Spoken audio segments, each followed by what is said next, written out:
Bom dia para todos, bem-vindos à nossa sexta reunião de Teoria Quântica de Campos a Temperatura Finita. Hoje, a reunião de hoje eu vou dividir em duas partes. A primeira parte vai ser bem curtinha. Eu quero só falar um pouco sobre os estados KMS, que foi discutido no final da reunião da semana passada. Eu não lembro exatamente quem foi que levantou essa questão. Se alguém quiser aí assumir a autoria da questão levantada, eu não lembro exatamente, mas foi levantada essa questão e aí eu achei uma boa ideia. Como eu já tinha preparado um pouco, e aí resolvi não colocar, aí eu retomei o que eu tinha preparado e vou colocar aqui. E é interessante, tem uma discussãozinha interessante, mas é bem curtinho. E a segunda parte eu vou falar sobre teoria de perturbação, a temperatura finita. Eu estava mencionando agora há pouco as próximas 3 ou 4 aulas, que é basicamente o capítulo 3, ele basicamente se resume em introduzir a teoria de perturbação, depois mostrar todos os problemas que a teoria de perturbação traz quando a gente vai em ordens superiores de correção. Por exemplo, a 2 loops já começam a aparecer, 2, 3 loops já começam a aparecer problemas, e esses problemas, como a gente já vem vendo já faz algumas semanas, eles estão associados ao modo zero de Matsubara, e a gente vai ter que tratar eles separada. Então, começando essa trilogia ou quadrilogia a respeito da teoria de perturbação, eu vou agora começar introduzindo. Então começando com os estados KMS, ou a condição de Kubo-Martin-Schwinger, essa condição de KMS, ela se traduz numa condição de contorno para os estados KMS, ou para os estados que satisfazem a condição KMS. No caso, e relaciona, ela é específica para o caso de temperatura finita, ou de forma mais abrangente, mais ampla, ela é específica para o caso de mecânica estatística. Mecânica estatística num cenário de mecânica quântica. Em que sentido? No seguinte sentido, a gente tem aqui que em mecânica quântica a gente sabe calcular o valor esperado, o valor esperado de uma quantidade. No caso aqui eu estou considerando 2 operadores, A e B, calculados. Pode ser no mesmo ponto ou pode ser mesmo em pontos distintos, isso pouco importa, mas o que importa aqui é que eles são calculados em instantes distintos, t e t'. Então, esses 2 operadores, a gente sabe como calcular. Como a gente calcula o valor esperado? Bom, como a gente aprende já há muito tempo, que é o traço desse operador pelo peso estatístico dado pela matriz densidade ρ. Tudo isso normalizado pelo traço da própria matriz densidade, pela distribuição estatística. Novidade nenhuma, mas tudo bem. A questão aqui é quem são esses operadores A e B calculados em instantes distintos t e t'. Esses são o que a gente chama de, eu nem escrevi aqui, mas são o que a gente chama de operadores de Heisenberg. Esses operadores de Heisenberg eles são definidos como a partir de um operador independente do tempo, que a gente costuma denominar como operador de Schrödinger. São operadores independentes do tempo e que sofrem uma transformação, uma evolução temporal que é dada pelo operador de evolução temporal, que é o operador de evolução temporal e o complexo conjugado do operador de transição temporal, de evolução temporal. Então, pois bem, o mesmo para o operador A e equivalente para o operador B, é claro, no tempo t', no instante distinto do operador A. Então, pois bem, agora, quais são as condições em que essa nossa análise ela consiste? É a seguinte, tá? As condições estão dentro dessa observação aqui. A gente vai considerar que o espaço de Hilbert, ou seja, o espaço das configurações físicas do meu sistema, ele é finito, de modo que a função de partição ela é finita.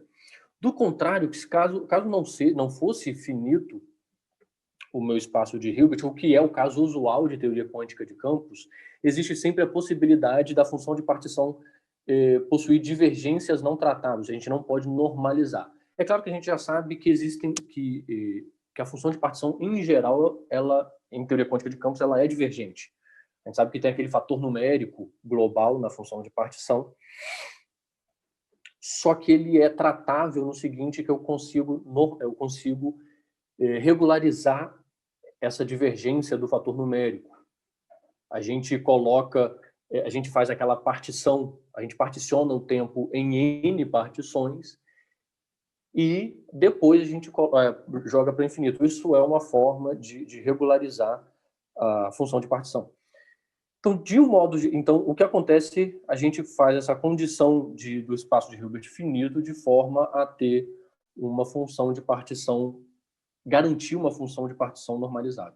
No caso em que o espaço de Hilbert é infinito, como eu disse aqui, que é o caso em geral de teoria quântica de campos, podem haver situações críticas de quebra espontânea de simetria, e isso sim pode levar a uma função de partição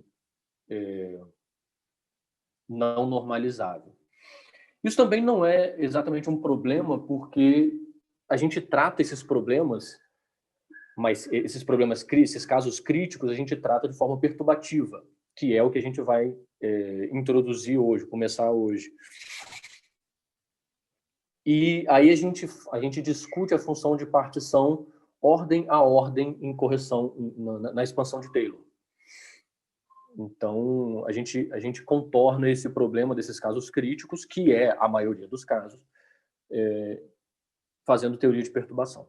Mas, pois bem, então, em seguida, o que a gente faz é definir uma média estatística. Tudo que eu estou fazendo aqui agora, para nessa introdução, a gente já sabe, a gente já viu outras vezes, e eu já fiz também essa definição da média estatística, ou média térmica, ou termodinâmica, e o valor esperado estatístico, o valor esperado termodinâmico, eu coloquei esse beta aqui só para poder diferenciar esse valor esperado do valor esperado de mecânica quântica, que aqui no caso ele é estatístico, e a gente utiliza o peso de Boltzmann, ou a distribuição estatística de Boltzmann, que a gente já viu 500 vezes. Então, esse valor esperado, ele é, como qualquer outro traço, do operador multiplicado pela distribuição de probabilidade, no caso de Boltzmann, e normalizado pelo traço dessa distribuição de Boltzmann. Já falei também em outros vídeos, mas eu vou frisar aqui, para uma autoconsistência desse vídeo, que esse parâmetro beta, ele em princípio, ele não significa muita coisa, ele não precisa necessariamente significar o inverso da temperatura, ou mesmo precisa significar um tempo imaginário. Nesse caso aqui, ele simplesmente ele simboliza um parâmetro real que impõe a condição de ensemble canônico, ou seja, ele é um multiplicador de Lagrange usual. Nesse sentido, em que existe uma condição de ensemble canônico que é satisfeita a partir do parâmetro beta, que satisfaz uma equação dinâmica dele mesmo. Pois bem, então agora vamos voltar, a gente vai tomar a média termodinâmica daquele produto de operadores A e B, usando essa definição aqui. Eu vou chamar de Z maiúsculo beta, com esse beta aqui, a função de partição termodinâmica. E aí, ok, a média estatística, ou a média termodinâmica desse produto de operadores é o traço da distribuição de Boltzmann, multiplicando o produto de operadores em tempos separados. Tudo bem, agora, nesse ponto aqui, dessa linha para a segunda linha aqui, para a última, a gente vai utilizar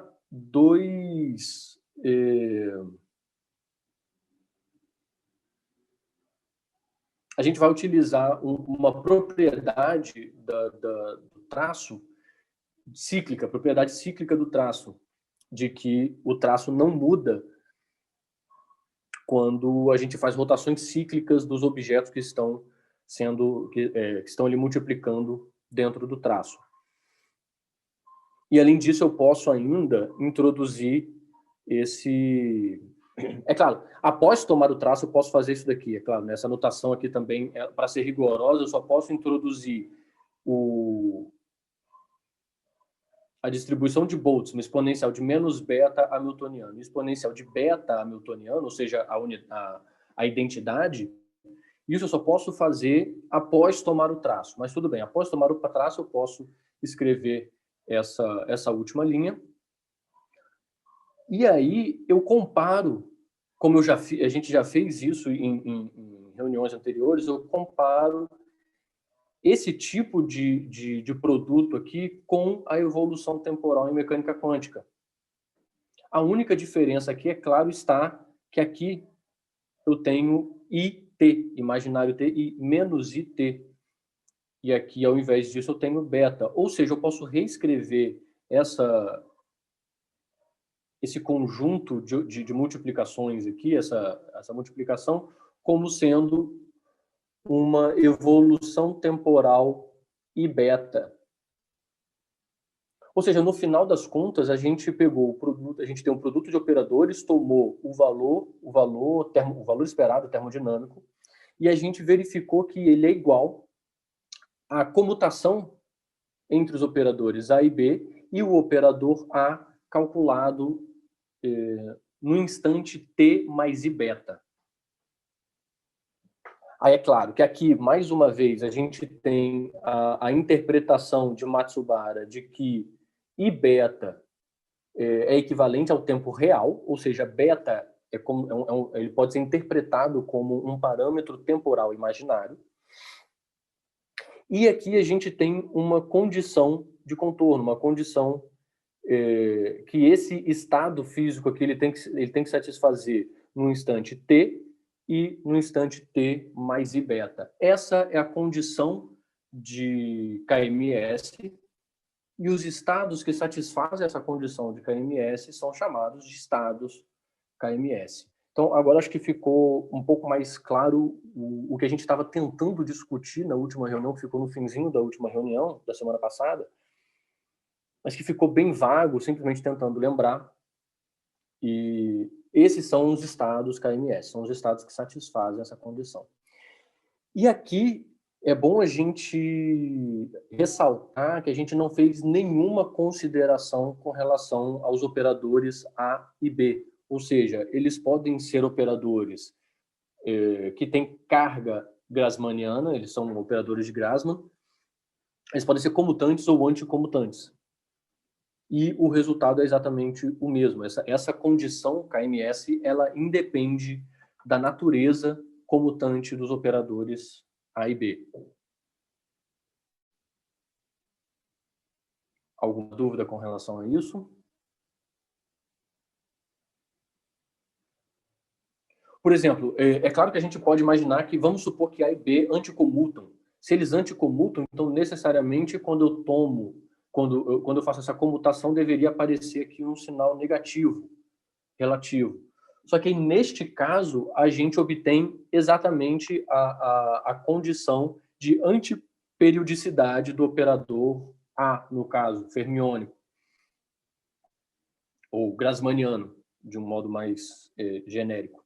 Ou seja, quando eu comuto os dois, apareceria um sinal negativo, só que a condição de antiperiodicidade dos operadores fermiônicos faz com que esse sinal negativo ele seja englobado pela condição de antiperiodicidade.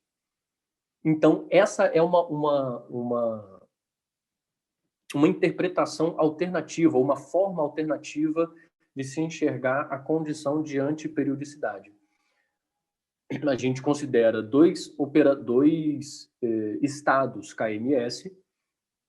Se eles forem bosônicos, dois estados KMS dados pelo produto de dois operadores, se eles forem bosônicos, então eu tenho a condição imediata de periodicidade desses operadores. Agora, se eles forem fermiônicos, aqui aparece um sinal negativo, para não ter esse sinal negativo e a condição de KMS for ser mantida, ser preservada, necessariamente o operador fermiônico ele tem que obedecer à condição de antiperiodicidade. Então, essa é uma forma alternativa de você impor a condição de periodicidade. E aí eu lembro que quem fez esse comentário na última reunião lembrou, inclusive, que o Das, ele começa, inclusive, acho que é logo nas primeiras páginas do primeiro capítulo, ele começa introduzindo esse estado KMS, porque ele faz essa construção. Ele faz a construção toda baseada, todo o capítulo, os capítulos seguintes ele faz baseado no valor esperado de operadores, calculado em 2 pontos distintos. E a gente vai conversar hoje, chamar isso de funções de Green de 2 pontos, ou de N pontos. Eu estou falando com cuidado porque existe uma definição clara, específica para a função de Green, mas é isso que o Das faz. Ele faz, ao invés de fazer a construção de integral de caminho e integral funcional como eu fiz, em que você introduz as variáveis de Grassmann, constrói uma integral de caminho para as variáveis de Grassmann, e depois você constrói o equivalente para integral funcional para campos fermiônicos, que são variáveis de Grassmann. E aí sim você consegue, digamos, pela natureza da variável de Grassmann, construir essa condição de antiperiodicidade. Aqui ele faz o contrário. Ele utiliza a condição KMS para poder impor a condição de periodicidade e antiperiodicidade nos estados que obedecem essa condição KMS. Ficou um pouco mais claro? Alguém tem alguma dúvida sobre até mesmo a utilidade desses estados KMS? Eles são extremamente importantes porque, inclusive, como eu mencionei, a condição de validade da existência dos estados KMS é a existência de uma função de partição normalizável, uma função de partição que, bom, no caso aqui a gente falou que o espaço de Hilbert ele era finito, mas mesmo sendo um espaço infinito, que você consiga, entre aspas, controlar a sua função de partição. Ou seja, com isso a gente consegue, fica muito bem definido pela condição de estados KMS, definir os estados no equilíbrio termodinâmico.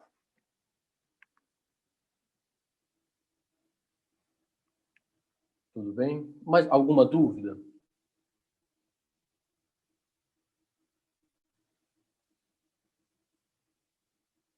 Bom, não havendo dúvida, a gente segue.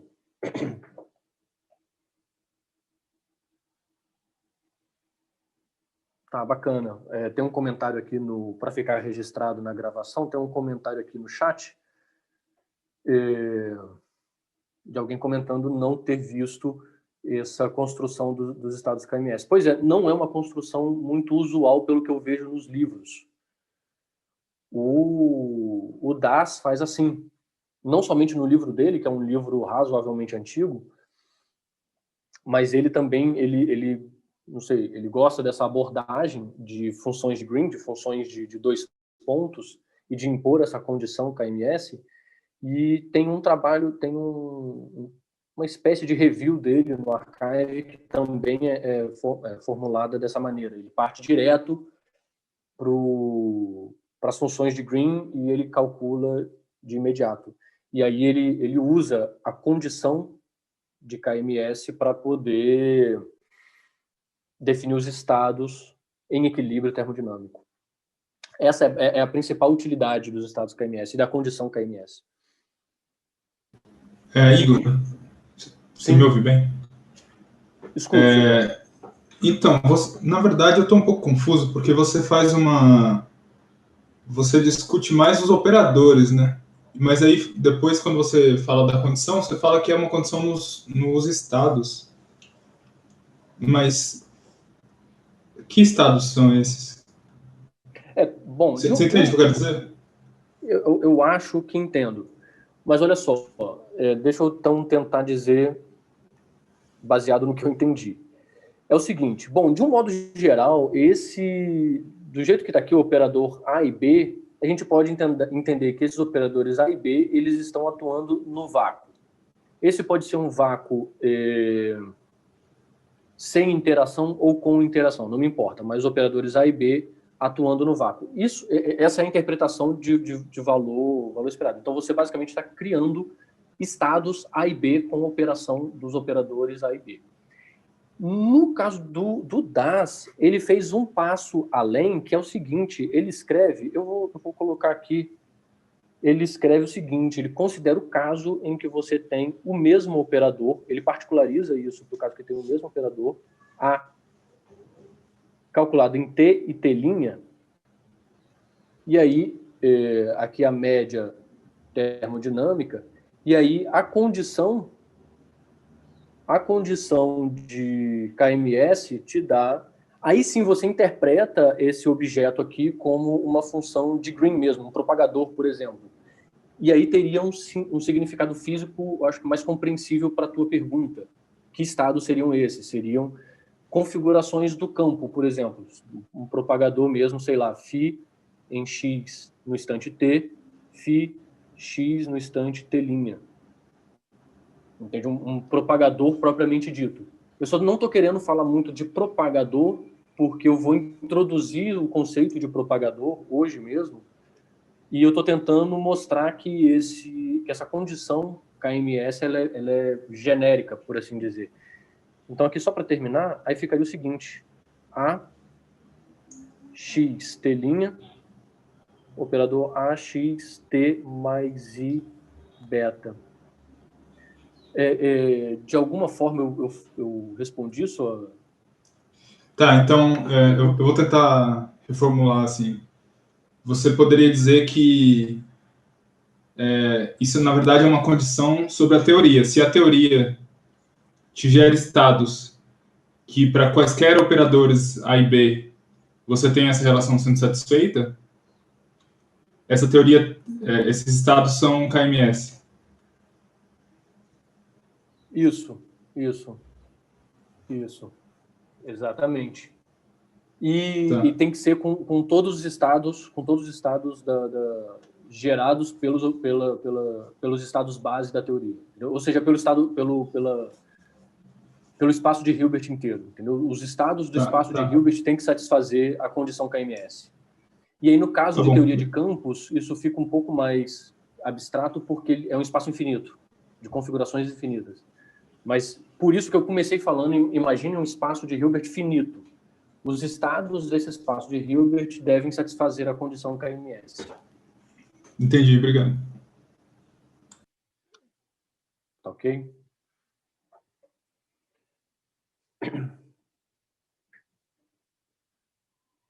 Mais alguém, pessoal?